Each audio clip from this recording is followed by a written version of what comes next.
Hi, I'm Autumn. I'm telling my story as I write my memoirs, and I thought I would take you along the ride with me. And I hope that something that I say can help somebody feel less alone and know that somebody's listening and that somebody's been there.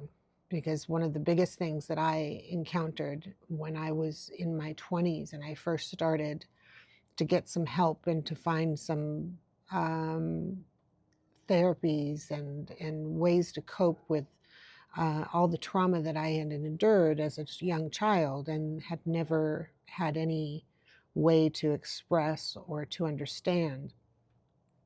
I started with a number of different things, one of which was a 12-step group for adult children of alcoholics. And I have never been so transformed in my life. At that point in my life, in my early 20s, I was seeking anything to make me feel better.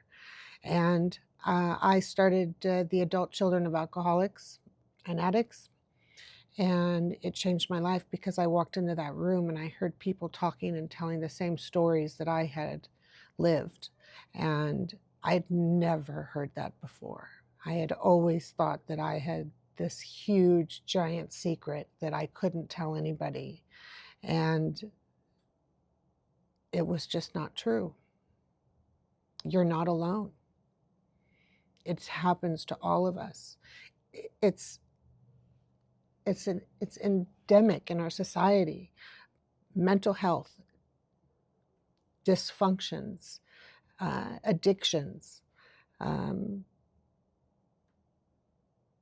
it's just really such a huge, huge problem in our society, and we do nothing about it. We do nothing. We barely understand how the brain works. We barely studied it.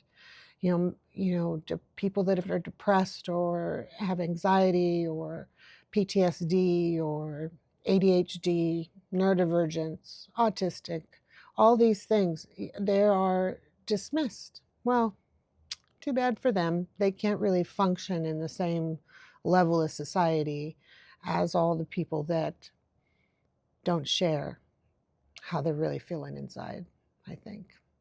Anyway, I wanted to read the introduction to my book. I'm not going to read my book on here. I think otherwise, it would, I don't know, maybe you do read your books on social media.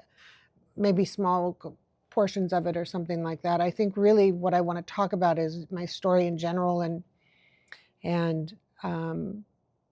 I really want to address the elephants in all the rooms that we've all had, and I want to talk about them openly. So here's the introduction, and this pretty much sums up how I feel. So I'm writing this from my childhood home where I live again. Decades later, the walls are the same, the light is familiar, but I'm different. It's strange living so close to the ghosts. A man who once hurt me, Emil, he lives just next door, just beyond my fence. And some days I still freeze when I walk through a doorway or I hear his laughter in the distance. But I also cook here, and I laugh here, and I love here. I've survived things most people could imagine, and I've built my life in spite of it all. Not a perfect life, but one that I choose now. This book is about everything I've carried and everything I've let go of. I didn't write it for pity. I wrote it because silence almost swallowed me, and I won't let that happen again. This is where the story begins, not in the trauma itself, but in the moment I decided to stop hiding from it.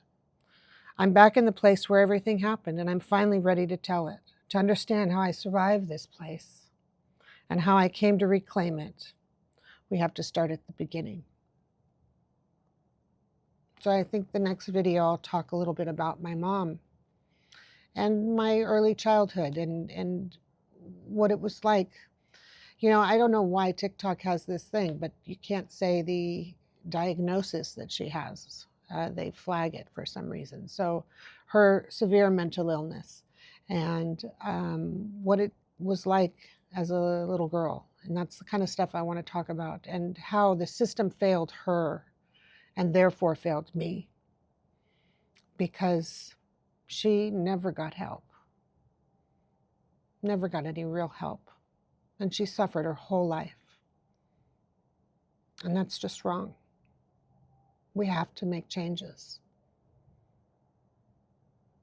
Thanks for listening. I hope I can help somebody feel not alone.